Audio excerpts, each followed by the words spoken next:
সমসাময়িক ঘটনা প্রবাহ নিয়ে আমাদের নিয়মিত আয়োজন মাছরাঙা সাম্প্রতিকে আপনাদের সবাইকে স্বাগত জানাচ্ছি। আমি ইবতিসাম নাসিম মৌ। দর্শক, আমাদের আজকের বিষয় দশম জাতীয় নির্বাচন, রাজনীতির এক নতুন অধ্যায়।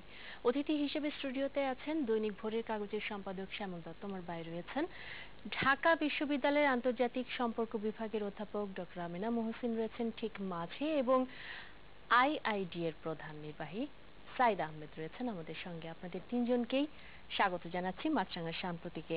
আমি যদি আপনার কাছে আসি সাইদ আহমেদ, যে আসলে ভোট গ্রহণ নিয়ে অনেক ধরনের অভিযোগ উঠেছে।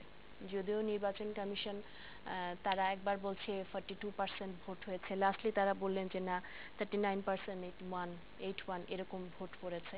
আবার সুরঞ্জিত সেনগুপ্ত তিনি বলেছেন যে না 42% ভোট উঠেছে, ভোট থাকলে জাল ভোটও হবে। তো আপনি তো পর্যবেক্ষণের সাথে জড়িত, আমি জানি না আপনি মাঠে ছিলেন কিনা, আপনার পর্যবেক্ষণটা কি? দেখুন, এই নির্বাচনটা মানে তথ্য দিয়ে বা ডেটা দিয়ে এই নির্বাচনটাকে জাস্টিফাই করাটার আসলে কোনো প্রয়োজন নেই। কারণ আপনি জানেন যে এর আগে 15 ফেব্রুয়ারি যে নির্বাচনটা হয়েছিল সেখানে ভোট কাস্ট ছিল মাত্র 26%-এর মতন। আমাদের নর্মালি যে ভোট কাস্ট হয় তার 3 ভাগের 1 ভাগেরও কম। তৎকালীন বিরোধী দল হয়তো এটাকে বলেছিলেন যে ওটা একটা অবৈধ সরকার, কিন্তু আমরা জানি একটা প্রসিডিউরাল ইলেকশনের ভিতরে একটা ওটাকে বলে ওটার আন্ডারে তত্ত্বাবধায়ক সরকার করে কিন্তু এই আওয়ামী লীগকে কিন্তু সেইটার আন্ডারেই ক্ষমতা আসতে হয়েছে। এখানে 20%, 22% থাকলেও আমাদের কিছু আসতে যেত না। সো এখন কেন কমিশন মনে করছে যে এখানে তাকে 40%, 45% এরকম দেখাতে হবে, কিছু আসা যায় না। এটা 100%ও যদি হয়, যেই নির্বাচনে বিরোধী দল নেই, প্রধান বিরোধী দল নেই, সেই নির্বাচনে 100% হলেও তো আমরা কখনোই এটাকে আসলে ওভাবে গ্রহণযোগ্য দেখতাম না। এটা একটা প্রসিডিউরাল নির্বাচন। আমরা এটাকে ওই 15 ফেব্রুয়ারির একটা পুনরাবৃত্তি দেখছি, এবং 15 ফেব্রুয়ারি নির্বাচনের পরবর্তীতে যেভাবে আমরা ভেবেছিলাম যে এটা বেশি দিন থাকবে না, আমরা ওভাবে ভেবে নিচ্ছি যে আমরা প্রধানমন্ত্রী যে প্রমিস করেছিলেন যে তিনি একাদশ নির্বাচন নিয়ে তিনি আলাপ করতে নির্বাচন এবং তিনি পরবর্তী নির্বাচন নিয়ে কথা বলতে চাচ্ছেন।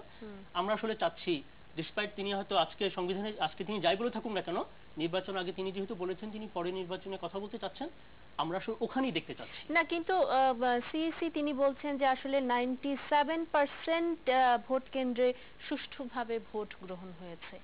আপনি কি এর সাথে সুষ্ঠুভাবে নির্বাচন হয়েছে? সুষ্ঠু বলতে তো এখন দুভাবে বলা যায়। একটা হচ্ছে যে 97% ভোট কেন্দ্রে হয়তো কোনো সহিংসতা হয়নি। এখন সহিংসতাটা কিরকম? আমরা এই নির্বাচনে যেটা দেখলাম যে একটা জিনিস প্রুভ হলো যে সরকার এবং বিরোধী দল দুটো দলই মোটামুটি প্রমাণ করেছে, নিজেরা প্রমাণ করেছে যে তাদের কর্মকাণ্ডে জনগণের যে আস্থা নেই, তারা জনগণের উপর ভরসা পাচ্ছে না, এটা তারা নিজেরা প্রমাণ করেছে। কিভাবে? সরকারি দল যদি জনগণের উপর আস্থা থাকতো তাহলে আমরা একটা নির্বাচন দেখতাম যেখানে সবাই মিলে আমি ভোট দিতে যেতাম, বিরোধী দলের যে সমস্ত ক্যান্ডিডেট তাদেরকে তো ভোট দিতে যাবে জনগণ কিন্তু সে তার ক্যান্ডিডেটই তো নাই। সো সেটা সুষ্ঠু হোক আর নাই হোক, যেখানে আমার ক্যান্ডিডেটই নেই, বিরোধী দলের নেতাকর্মীরা ভোট কেন্দ্রে তো তার গিয়ে তো কোনো লাভ নেই। সো সেটা সুষ্ঠু নির্বাচন, কোনো সমস্যা নেই, কিন্তু সেই নির্বাচনটা নির্বাচন না। যারা সরকারি দলীয় সমর্থক তারা কিন্তু যেতে পারেনি, কারণ বিরোধী দলও কিন্তু জনগণের উপর ওই আস্থা রাখতে পারেনি যে সে ডাকা মাত্রই জনগণ যে ভোট কেন্দ্রে যাবে না, এটা যদি সে আস্থাই রাখতো তাহলে আমরা আগের দিন এত শত শত স্কুলগুলোকে পুড়িয়ে দেয়া আমি দেখতাম না। তার মানে আপনি বলতে যাচ্ছেন যে দুটি প্রধান দলই আসলে জনগণের উপর আস্থাহীনতায় চরমভাবে ভুগেছে, এবং তারা নিজেরাই প্রমাণ করেছে যে জনগণকে তারা আসলে ট্রাস্ট করতে পারছে না। তাই যদি হয়ে থাকে তাহলে আমি শ্যামল দত্ত আপনার কাছে একটি প্রশ্ন রেখে আসলে বিরতিতে যে তারপর উত্তরটি দিব, কিন্তু প্রশ্নটি রেখে যেতে যাচ্ছি, সেটি হচ্ছে যে 52% ভোটার তাদের ভোটাধিকার থেকে আসলে বঞ্চিত হয়েছে। বলা হচ্ছে যে 42% তারা আর কি মাত্র ভোট দিতে পেরেছে, কিন্তু এর মধ্যেও কারা কতটুকু ভোট দিয়েছে সেটা নিয়ে যথেষ্ট মিশ্র প্রতিক্রিয়া রয়েছে। তাহলে এই নির্বাচনটা আসলে কি অংশগ্রহণমূলক নির্বাচন হলো, স্ট্যান্ডার্ড নির্বাচন হলো, নাকি নির্বাচনকে আপনি কোন ছাঁচে ফেলবেন? না, এটিকে কোনোভাবেই পার্টিসিপেটরি ইলেকশন বলা যাবে না, যে নির্বাচনে অর্ধেক প্রার্থী বিনা প্রতিদ্বন্দ্বিতায় নির্বাচিত হয়ে যায় এবং তাদের প্রায় দেশের 9 কোটি ভোটারের মধ্যে 4.5 কোটি ভোটারের কোনো ভোটদান সুযোগ ছিল না। ফলে অবভিয়াসলি এটা পার্টিসিপেটরি নয়, কিন্তু একই সঙ্গে এটাকে অবৈধ বলা যাবে না, কারণ আমাদের রুলস অফ যে কার্যপ্রণালী বিধি আছে বা আমাদের আরপিও যেটি আছে, representation of the people's order, এটা এখানে কোথাও বলা নেই যে 100% ভোটার প্রার্থীও যদি বিনা প্রতিদ্বন্দ্বিতায় নির্বাচিত হয়ে যায় সেটিকেও অবৈধ নির্বাচন বলার কোনো উপায় নেই, কারণ এই ধরনের কোনো সুনির্দিষ্ট নীতিমালা নেই বা আইন নেই, সংবিধানও স্পষ্ট করে কিছু বলা নেই এই বিষয়ে। এখানে অবাধের ব্যাপারটা নিয়েও সমস্যা আছে, সুষ্ঠুর ব্যাপার নিয়ে সমস্যা আছে, গ্রহণযোগ্য নিয়ে সমস্যা আছে, কিন্তু বৈধতা নিয়ে কোনো সমস্যা নেই। সমস্যাটা এই জায়গাতে। 96 এর কথা তুলেছেন উনি, 26%।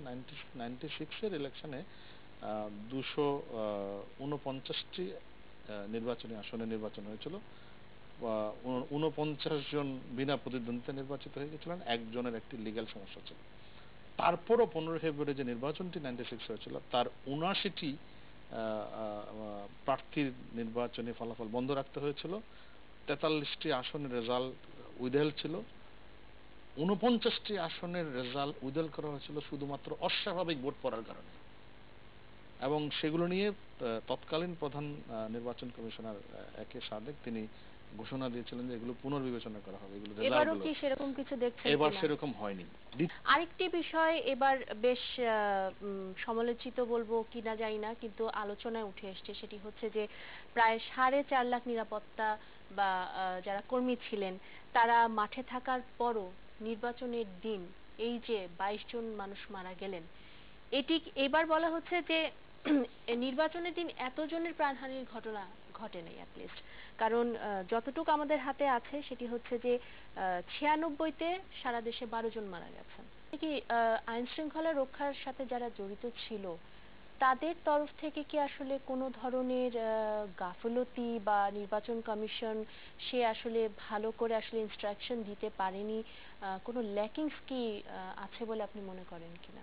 দেখেন যেটা শ্যামল বলছিলেন, আমি ওখানে মানে আইল গো ব্যাক দেয়ার, মানে এখানে আইন শৃঙ্খলা বাহিনীর কি কোনো ল্যাকিং ছিল কিনা এটা আসলে বিশ্লেষণের সময়টা একটু আমাদের লাগবে, বাট আপাতত দৃষ্টিতে যদি আমরা তাকাই তাহলে এটা তো অবভিয়াসলি এই প্রশ্নটা তো আসবেই যে তাহলে এনারা কি করছিলেন, যেখানে আমরা দেখেছি ওনারা স্ট্রাইকিং ফোর্স হিসাবে ছিলেন এবং ওনাদেরকে অর্ডার দেওয়াই ছিল। আপনি দেখেন 4.25 লাখ এরকম নিরাপত্তা বাহিনী ডিপ্লয় করা হয়েছে, কিন্তু সেনাবাহিনীর আমি যদি বলি যে সেনাবাহিনীর পক্ষ থেকে তারা বলছে যেটি সেটি হচ্ছে যে তারা তো আসলে অলিতে গলিতে ছিল না, শুধুমাত্র মূল রাস্তায় ছিল। দেখেন না মূল রাস্তায়, এখানে দেখেন না আমরা যদি দেখি মূল রাস্তায় তো এসে কেউ হামলা করে না, অলিতে গলিতেই করে। জি, সাইদ আহমেদও কিছু বলতে যাচ্ছেন। 48টা আসনে কোনো ভোট পড়ে নাই, 48টা কেন্দ্রে জনগণ সেফ মনে করেনি ভোট দিতে আসবে। নিরাপত্তা বাহিনী কি করেছে? এখানে সিরিয়াস গাফিলতি ছিল ল এনফোর্সিং এজেন্সির, এবং তারা তাদের দায়িত্বটি সঠিকভাবে পালন করেনি। আপনি দেখবেন প্রিসাইডিং অফিসার কান্না করছে, এই দৃশ্য আজকে পত্রিকার পাতায় ছাপা হয়েছে। আপনি 48টা কেন্দ্রে ভোটাররা সাহসই পায়নি ভোট কেন্দ্রে যাওয়ার জন্য। তা এখানে দেখেন এটাকে আপনি ইন্টারপ্রেট এভাবেও করতে পারেন যে তারা যেতে চায়নি, হয়তো আপনার কি একজনও ওখানে ভোট দিতে আগ্রহী লোক পান নেই? আপনি কি মনে করেন যে বাংলাদেশের ভোটিং প্যাটার্ন যদি দেখেন সেখানে 1% ভোটারও কি আওয়ামী লীগের সমর্থক নেই? সেই ভোটারটা গেল কই? না না, আমি বলছি হয়তো তার আগেই এরকম একটা পরিবেশ সৃষ্টি করা হয়েছে। আমি দেখেন, আর এখানে শ্যামল একটা তর্কের কিন্তু জায়গা আছে, স্পেস আছে। Sorry, I am taking your time. সেটা হলো কি, আমরা মনে করি যে ইলেকশন রিগিং বা ইলেকশনে মানে ভোটের দিনটাই খুব ক্রিটিক্যাল আমরা মনে করি। আসলে কিন্তু ইলেকশন আমরা যখন ফ্রি এন্ড ফেয়ার বলি, আমাদেরকে মাথায় রাখতে হবে যে ইলেকশনের আগেও হয়তো এই জায়গাটি তো আমি বলছি এই জায়গাতে যে আজকে দেখেন যে হারে সন্ত্রাস, ইলেকশন বিরোধী আন্দোলনে সন্ত্রাস হয়েছে, আপনি কি একবারও সারা বাংলাদেশে একটি যৌথ অভিযান দেখেছেন সারা বাংলাদেশে একসঙ্গে, যেটি 96 এ হয়েছে, যেটা 2008 এ হয়েছে? একটু কম্পেয়ার করতে হবে আপনাকে একটা জিনিস, সেটা হচ্ছে 96 এ যখন নির্বাচনটা হয় 15 ফেব্রুয়ারি, আমরা তখন অলরেডি কিন্তু জানি এটা যে বিরোধী দল এভাবেই বলছিলেন যে আমি নির্বাচনটার পরবর্তীতে গিয়ে, মানে সরকারি দল বলেছিল যে নির্বাচনের পরে ওই সংসদে তত্ত্বাবধায়ক সরকার করা হবে, এরকম একটা চিন্তা কিন্তু ছিল। আমি বলবো যে 96 এ যখন নির্বাচনটা হয় তখন যতখানি কম্প্রোমাইজের একটা জায়গা ছিল, আমরা জানতাম যে অলরেডি আমরা জানতাম যে কি হতে যাচ্ছে। এবার কিন্তু কিছুই হয় না, সন্ত্রাস কম হয়নি। আপনি জানেন 96 এর ইলেকশনের 2 দিন আগে আপনার এএসপি পর্যন্ত নিহত হয়েছেন আন্দোলনে। আমি জানি, কিন্তু ঘটনা হচ্ছে যে আপনি আমি এটাই বলতে চাচ্ছি যে 96 এক্স্যাক্টলি এখন 96 এ আমরা যেখানে জানি যে কম্প্রোমাইজ খানিকটা হয়ে আছে, সেই অবস্থাতে যদি ওই পরিমাণ ভায়োলেন্স হয়, এবার তো আমরা কম্প্রোমাইজ ছাড়া ইলেকশনে গিয়েছি, সো কম্প্রোমাইজ এবার তো ভায়োলেন্স বেশি হওয়ার কথা। বেশি যখন হবে, তখন আমরা যখন দেখলাম যে সরকার বলছে যে নির্বাচন ছেড়ে দিল, প্রিজাইডিং অফিসারকে কল করলো, জনগণকে বললো আপনি ভোট কেন্দ্রে যান, সেখানে যখন সরকার যদি আবার সেই কেন্দ্রে যদি নিরাপত্তা দিতে ব্যর্থ হয়, সেটার কিন্তু একটা দায়, বিরোধী দলের দায় অবশ্যই আছে, সরকারের কিন্তু তখন দায়টা নিতে হবে, তাই না? আমরা কম্প্রোমাইজ ছাড়া গেলাম। তাহলে নির্বাচন কমিশনের আসলে অবস্থানটা কি থাকলো? তারা যে বলছিল যে না, এবং তাদের সম্পর্কে, তাদের সামর্থ্য সম্পর্কে বিভিন্ন মহল বিভিন্ন সময় প্রশ্ন তুলেছিল, সেই প্রশ্নটা কি তাহলে ঠিক ছিল, যৌক্তিক ছিল? একেবারেই ছিল না। নির্বাচন কমিশনের কোনো ক্যাম্পেইনই ছিল না জনগণকে ভোট দিতে আসার জন্য। ফলে এই ধরনের সমস্যাগুলো এবং জনগণকে ভোট দানে উৎসাহিত করার জন্য নির্বাচন কমিশনের যে আরো ক্যাম্পেইন করার কথা ছিল, সেগুলো কিছু। এবং নির্বাচন কমিশন কিন্তু একটা ট্র্যাপের মধ্যে পড়েছে। ট্র্যাপটা হচ্ছে, আমি আগে একদিন বলেছিলাম যে সেটা হচ্ছে এই নির্বাচনটা আপনি যদি সরকারি দলকেও দেখেন, তারা মাত্র কয়েকদিন আগে তার নির্বাচন ইশতেহার দিয়েছে, তাদের কোনো প্রচারণা নাই। সো দুইটা দলই চেয়েছিল এই নির্বাচনটা এভাবেই হোক, দুটা দলই চেয়েছে, আমি এটা বলবো। কারণ বিএনপির জন্য তো খুবই স্বাভাবিক, বিএনপির তত্ত্বাবধায়ক সরকারের যে দাবিটা, ওর একটা মেজর সমস্যাই তার ছিল যে তার একটা নিজস্ব একটা মাগুরা নির্বাচনের তকমা আছে, 15 ফেব্রুয়ারি নির্বাচনের তকমা আছে, 111-এর সমস্যা আছে। আওয়ামী লীগ সেখানে বারবার বলে আসছে আমি তার মতন না, আমার আন্ডারে নির্বাচন ভালো হবে, কারণ আমি দেখো 6000 নির্বাচন ঠিকভাবে করেছি। বিএনপি ওয়েট করেছে এরকম একটা নির্বাচন আওয়ামী লীগের হাতে গুছিয়ে দিতে, এই নির্বাচনের পরে গিয়ে যাতে আওয়ামী লীগ আর বলতে না পারে। তার মানে আসলে আপনারা তিনজনই একমতে আসবেন কিনা বা ডিফার করবেন কিনা যে আসলে নির্বাচন কমিশনের সামর্থ্য নিয়ে একটি প্রশ্ন আসলে উঠে গেল? অবশ্যই না, সামর্থ্য নিয়ে না, আমি তাদের এফিসিয়েন্সি, দক্ষতা নিয়ে প্রশ্ন তুলছি। সামর্থ্য ছিল এই নির্বাচন কমিশন দিয়ে করা যেত, কিন্তু তাদের এফিসিয়েন্সি নিয়ে তারা যে কাজগুলো করা উচিত ছিল তারা সামর্থ্য দুটোকেই আমি করি। আরেকটি বিষয় আমি যদি একটু শিফট করি নির্বাচনের পরের অংশে, সেটি হচ্ছে যে আসলে নতুন বিরোধী দল হিসেবে মোটামুটি ধারণা করে নেওয়া যায় যে জাতীয় পার্টি আসলে বসছে ওই দিকটাতে। এখন এ নিয়েও কিন্তু বিভিন্ন ধরনের নাটকীয়তা চলছে, কারণ প্রার্থী তারা বলছে যে না আমি প্রার্থী না, কিন্তু তারপরেও দেখা গেল যে সেখান থেকে জাতীয় পার্টির একাধিক প্রার্থী নির্বাচিত হয়ে আসলো। এখন তারা বিরোধী দল যদি গঠন না করতে চায়, সেই ক্ষেত্রে কি হবে? ডক্টর আমিনা মহসিন, আপনার কাছে আমি জিজ্ঞাসা করব, সাথে আসলে বিএনপির অবস্থান কোথায় গিয়ে ঠেকলো? কারণ প্রধানমন্ত্রী আজকে বলেছে যে বিএনপি আসলে কুলুকুল দুকুলি হারালো, সিচুয়েশনটা কি হলো? দেখুন, ব্যাপারটা অনেকটা এই ধরনের দাঁড়াচ্ছে। আমি আজকে বিভিন্ন নিউজগুলো, চ্যানেলগুলো আমি যখন সার্ভ করছিলাম, শুনলাম যে রওশন এরশাদ বিরোধী দলের নেত্রী হিসাবে মার্জ করছেন। এখন দেখেন, আমি গতকালই কিন্তু একটা ইয়েতে বলেছিলাম যে এটা কিন্তু একটা ইন হাউস ইলেকশনের মতো হয়েছে। যাদেরকে আমরা বিরোধী দল বলছি, অ্যাকচুয়ালি তো ওরা সরকারি দলেরই অংশ ছিল। একটু বলি যে 96 এর ইলেকশনে প্রধান বিরোধী দলের নেতা ছিলেন কর্নেল আব্দুর রশিদ, যিনি বঙ্গবন্ধুর খুনি, ফ্রিডম পার্টির নেতা। 88 এর ইলেকশনে যেখানে কোনো দল অংশ নেয়নি, সেখানে বিরোধী দলের নেতা ছিলেন আসমা আব্দুর রব, তাকে আমরা গৃহপালিত বিরোধী দলের নেতা বলতাম। এখন এসে কি দাঁড়াবে এটা দেখা যাবে সংসদ বসলে। কারণ যদি সংসদের নিয়ম অনুযায়ী সরকারি মেজরিটি দল সরকার গঠন করে, এরপর ইমিডিয়েট যে পার্টি সেটি লিডার অফ দ্য অপোজিশন হয়। যদি তারা লিডার অফ দ্য অপোজিশন হতে না চায়, এর পরের দলটিকে দায়িত্ব দেওয়া হয়। এখন দেখা যাবে সেক্ষেত্রে ওয়ার্কার্স পার্টি আছে, তারা প্রায় 6টি আসন জিতেছে, এরপরে জাসদ আছে, তারা 4টি আসন জিতেছে। ফলে তাদের মধ্যে কেউ হতে পারে, যদি কোনো কারণে এই মুহূর্তে জাতীয় পার্টির আসনের সংখ্যা 34টি, বিনা প্রতিদ্বন্দ্বিতা সহ, নির্বাচনী সহ। তারা যদি হতে না চায়, তখন এর পরের পার্টিকেই স্পিকার আহ্বান জানানো। আমাদের কার্যকর বিরোধী দলের ব্যাপারটা যদি আপনি দেখেন, আমাদের এখানে প্রথমে মানে 4 ধরনের আমরা বিরোধী দল এখানে আমি দেখতে পাচ্ছি এখন। এক হচ্ছে, খুব দুর্ভাগ্যজনকভাবে আমি বলবো, যেহেতু আমার ব্যক্তিগত মতের দিক থেকে, যে 90-এর স্বৈরাচার বিরোধী আন্দোলনের একটা বড় সমস্যা ছিল যে আমরা গণতন্ত্রকে মেনে নিয়েছি, সো জনগণ যা বলে তা মেনে নিতে হচ্ছে। সো 10% ভোট যেহেতু এখনো হোসেন মোহাম্মদ এরশাদ পান, তো তিনি একটা বড় প্লেয়ার হয়ে যাচ্ছেন এখন, যে কারণে দুই দল তাকে নিয়ে এত টানাহেচড়া। যেহেতু তিনি এটা জানেন, আগামী আরো 1 মাস ধরে তিনি এটা খেলতেই থাকবেন। So is a big player, তিনি এটা খেলবেন। সো আজকে যদি তিনি বিরোধী দলের নেতা হয়ে যাবেন বলে থাকেন, কালকে দেখবেন যে এটা আরেকটা ঘোষণা আসছে। সো এটা তিনি বলেননি তো, তিনি বলবেন না। এখন যেটা হবে যে তিনি তার বিভিন্ন নেতারা বলবেন কারণ তিনি বসে আছেন, তিনি তো গলফ খেলছেন তার স্বাস্থ্যগত কারণে। না দেখেন, এটা খেলছেন কি বা খেলানো হচ্ছে সেটা নিয়েও কিন্তু প্রশ্ন। না, তিনি স্বাস্থ্যগত কারণে খেলছেন, বাট দেন এগেইন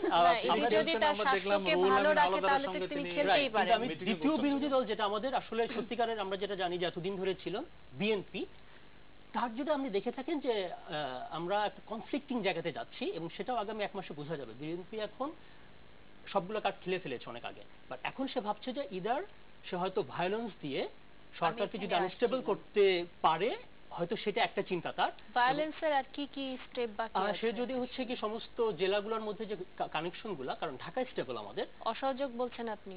না, একদমই হামলা যেটা চলছে হরতালে, যেটা আমাদের হচ্ছে এখন হরতাল ইয়েতে যেটা, সো আপনার এই ধরনের নাশকতা কর্মকাণ্ড চলবে। যোগাযোগ ব্যবস্থা অস্থির হয়ে গেলে আমাদের এক সময় গিয়ে হয়তো ব্যবসায়ীরা বলবেন যে এই অবস্থা চলতে পারে না, সো একটা প্রেশার তারা চাচ্ছে আর সরকার হয়তো এটাকে দমন করতে চাইবে। সো সেটা বিএনপি কি করে, এটা হলো একটা, অথবা বিএনপি ভাববে যে ওকে আমি এখন আলোচনাতে আসি, দুইটা যে কোনো একটা হতে পারে। কিন্তু আর যেই বিরোধী দল বলছেন যে বাম বা এটার ক্ষেত্রে সমস্যা হবে হলো যে আমাদের দেশে খুবই দুর্ভাগ্যজনকভাবে হচ্ছে যে বাম কখনোই না থাকার কারণে কোনো স্ট্রং বিরোধী দল হবে না, বরং আমি বলবো চতুর্থ বিরোধী দল যেটা হয়ে আসতে পারে যদি বিএনপিকে এভাবে দমন করে রাখা হয়। আমি বরং ভয় পাই অদূর ভবিষ্যতে আমরা একটা কট্টরপন্থী কিছু মৌলবাদী বিরোধী দল উঠে আসতে পারে, এইটা নিয়ে বরং আমি বেশি চিন্তিত। শ্যামল দত্ত, আপনিও কি? আমি সেটা মনে করি না, কারণ আমরা দেখেছি আমাদের দেশের খুবই ফরচুনেট বলেন যাই বলি না কেন, আমাদের এখানে এই দলগুলোর কিছু সমর্থক আছে, কিন্তু কার্যত যখন ভোটের রাজনীতি বা অন্যান্য রাজনীতির কথা বলি সেটা ফিক্সড ওই লোকগুলোর মধ্যে সীমাবদ্ধ, কয়েক লক্ষ বা 10 জায়গায়। বাঙালির যে 1000 বছরের সংস্কৃতি, আমি সেই জায়গায় আস্থা রাখি না। ভোটে আসবে তাই বা কেন ভাবছে? তারা কি অগণতান্ত্রিক ভাবে কি আসার একটা চেষ্টা করতে পারে না? আমি সেটা নিয়ে অগণতান্ত্রিক ভাবে আসার চেষ্টা হয়েছিল, বাংলা ভাই হয়েছিল, জেএমবি হয়েছিল, কিন্তু দেখেন আপনি তাদের পরিণতি শেষ পর্যন্ত বাংলাদেশের মানুষ কিন্তু সেই এক্সট্রিম পলিটিক্সকে কখনো গ্রহণ করে না। না বাংলাদেশ যাই হোক, সেই এক্সট্রিম পলিটিক্সকে বাংলাদেশের মানুষ কখনো গ্রহণ করে না, সেই তাদের পক্ষে জনসমর্থন থাকেনি। তারা 570 জায়গায় 17 জায়গায় বোমা ফোটাতে পেরেছে ঠিকই, কিন্তু সেই জনসমর্থনটির জায়গায় কিন্তু তারা শূন্য। ফলে এই ধরনের এক্সট্রিম পলিটিক্স বাংলাদেশে, আমি মনে করি যে বাংলাদেশে আলটিমেটলি আমি সামনে চাইবো যে বিএনপি আরো প্রো পিপল পলিটিক্স করবে এবং করে সরকারের উপর এক ধরনের চাপ তৈরি করার চেষ্টা করবে। সাইড যেটি বলছেন সেরকম যদি হয় যে আরো বেশি ধ্বংসাত্মক কাজের দিকে যাওয়া, সেটি আমার মনে হয় তাদেরকে বরং আরো জনবিচ্ছিন্ন করবে। কিন্তু একটা জিনিস মনে রাখবেন মৌ, এই নির্বাচনটি নিয়ে জনমনের প্রশ্ন আছে। জনগণ হয়তো রাস্তায় নেই, কিন্তু জনগণের মনের মধ্যে একটি প্রশ্ন আছে। সেই প্রশ্নটিকে কাজে লাগানোর জন্য বিএনপিকে কাজ করতে হবে। সেটি ভায়োলেন্সের মাধ্যমে নয়, সেটি যত ভায়োলেন্স করবে তত কিন্তু মানুষ বেশি বিএনপি থেকে দূরে যাবে। বরং এই সরকার তখন আরো বেশি স্টিম রোলার বা তারা আরো অনেক কঠোর পদক্ষেপ নিয়ে তাদের লেংদি হবে এবং সরকারের দমন পীড়নটাকে কিন্তু সে বৈধতা দিয়ে দিবে, কারণ জনগণই তখন বলবে যে আমি এর আগের দিন বলেছি যে আমি মনে করি আমি শুরুতেই আমি চাই পুলিশ তাদেরকে দমন করুক। তো যদি এই ধরনের হামলা যদি করতে থাকে, জনগণই একটা পর্যায়ে বলবে যে এগুলোকে দমন করা। আমি বিএনপির স্ট্যান্ডটা আসলে মানে কি হতে পারে? কারণ দুইজনই বললেন যে আসলে ভায়োলেন্সের পথ নিয়ে অসহযোগ আন্দোলন, হরতাল, সহিংসতা এগুলা করলে আরো বেশি জনগণের কাছ থেকে দূরে সরে যাবে তারা। দেখেন সেটা মানে আইডিয়ালি সেটাই হয়। মানে আপনি আমাকে যেহেতু প্রশ্নটা করেছিলেন আগে যে বিএনপি কোথায় যাবে, তাহলে আমার মনে হয় বিএনপি যেটা করবে ইমিডিয়েটলি কিন্তু শর্ট টার্মে তারা স্ট্রিট পলিটিক্সেই থাকবে এবং এক ধরনের ভায়োলেন্স ওরা কন্টিনিউ করবে। এখন সরকারি দলের উপরে কিন্তু অনেক বেশি দায়িত্ব বর্তাবে কনসিলিয়েটরি একটা টোন নেওয়ার। কারণ আপনি যদি কনসিলিয়েটরি টোন না নেন, বিএনপি চাক না চাক, বিএনপি কিন্তু মানে যেই দলগুলো যত বেশি ভায়োলেন্স করতে পারে তাদের উপরে নির্ভরশীল হবে। এটা তার সার্ভাইভালের জন্য সে করবে, কিন্তু যেন আরো খারাপের দিকে না যায় এটার জন্য কিন্তু আন্তর্জাতিক যেটা উনি বলছিলেন যে উনি ফোর্সি করছেন যে একটা এরকম অল্টারনেটিভ হতে পারে যেখানে এক্সট্রিমিস্ট ফোর্সেস গুলো এমার্জ করতে পারে। ওরা নির্বাচনের মাধ্যমে আসবে না, ওরা এক ধরনের ভায়োলেন্স বা একটা সন্ত্রাস সৃষ্টি করে রাখবে। এই যে সন্ত্রাসবাদ, সেটার একটা চালিকা শক্তি বলেন, একটা সহায়ক শক্তি বলেন, সেই হিসেবে ওরা এখানে কাজ করেই যাবে। সেটার জন্য মার্কিন যুক্তরাষ্ট্র বলেন, আপনি ইউরোপিয়ান ইউনিয়ন বলেন কিংবা ইন্ডিয়া বলেন, তাদের এই কিন্তু একটি বিষয় নিশ্চয়ই আসলে সবাই একমত হবে, সেটি হচ্ছে যে আর যাই হোক সমাধান এবং সমঝোতা এটি খুব বেশি প্রয়োজন এবং নিশ্চয়ই দুটি প্রধান রাজনৈতিক দল নিশ্চয়ই এই তাগিদটা অনুভব করছেন।